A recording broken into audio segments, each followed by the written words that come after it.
Breaking today, Prince William's fury at what he views as King Charles's betrayal for going ahead with this meeting with Prince Harry, Meghan Markle, Archie and Lili without securing any type of capitulation. I feel like a bit of royal whiplash this morning. We've seen all the senior royals out and about, and Prince Harry wrapped up his visit to the UK in quite a dramatic fashion with that long-awaited reunion between King Charles and his grandchildren, Archie and Lilibet.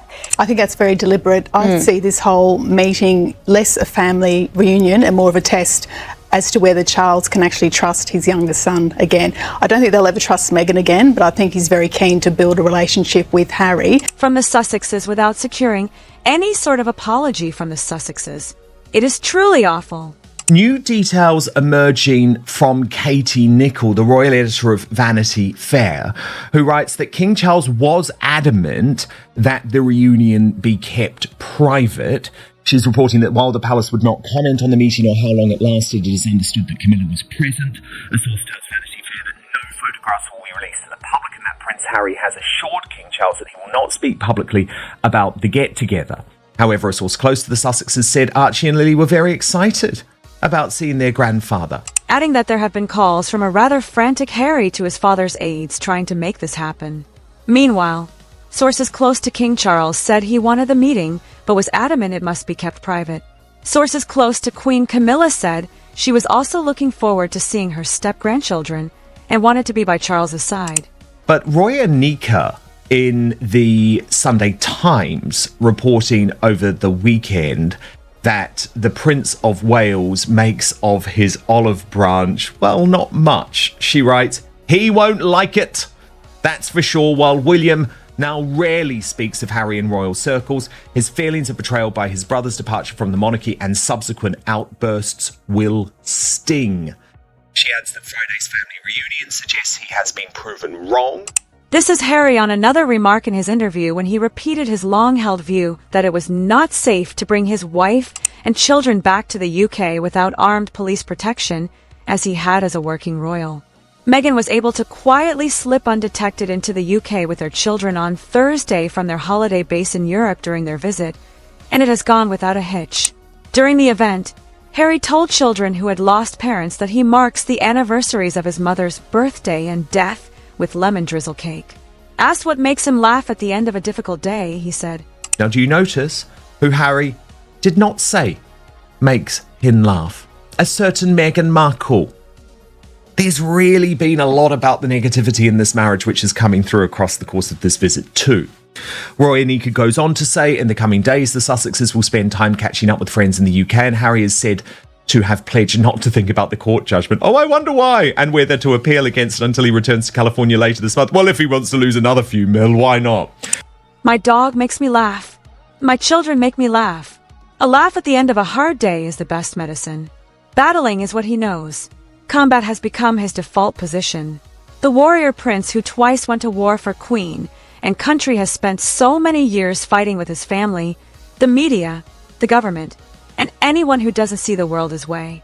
Many have wondered if he knows how to stop. But his longed-for reunion with his father and what looks to be the end of the road for his legal battles may just help Harry put down his sword, turn off the combat-ready autopilot and flick the peacetime switch. Moments after learning of his legal defeat on Tuesday afternoon, Harry told a room of Invictus supporters at Chatham House, what brings us together is far more important than what sets us apart. He would do very well to make that the new Sussex family motto. But this just infuriated many people yet again, because it's the mainstream media giving Prince Harry a pass for the inexcusable. We can't just forget everything he's done over the 6 years, because the king has opened the door to one specific meeting.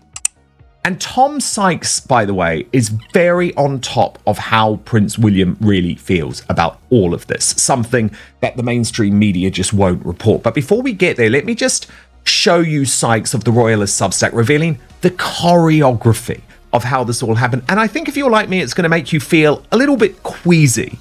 Because it saw the royal editor of Woke ITV, Chris Shipp, who is no longer a journalist, but is simply a propagandist for Harry and Meghan, being rewarded for said propaganda all week by being leaked the story of the meeting that didn't come from the palace.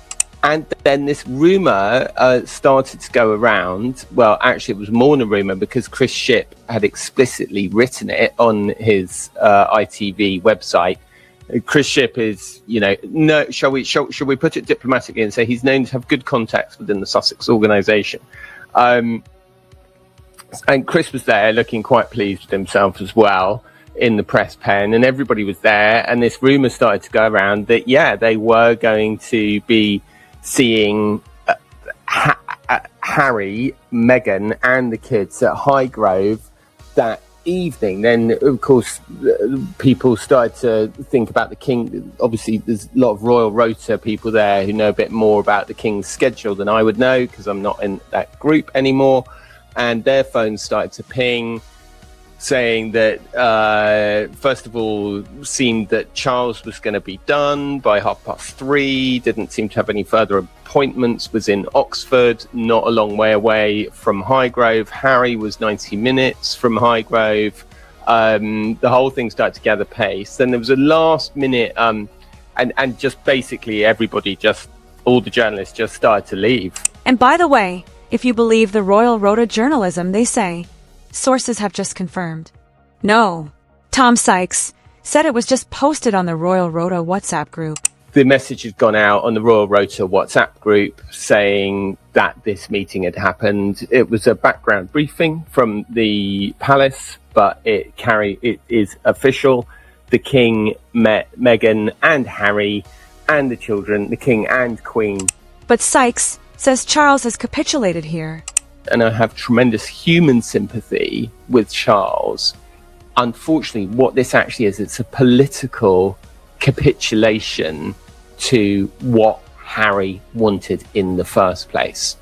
And that is the point that Harry understands, and I'm very certain that Charles understands it. And I think that Charles that is the price that he's decided to pay. Foreign is also reporting, I would not be surprised to see departures from the King's staff over the coming months as a result of all this. Some aides are very, very unhappy. While all this unfolded, the heir to the throne was playing polo at Guards Polo Club in Windsor. The Princess of Wales was in the stands, the pair of them showing more public displays of affection than we have seen in years.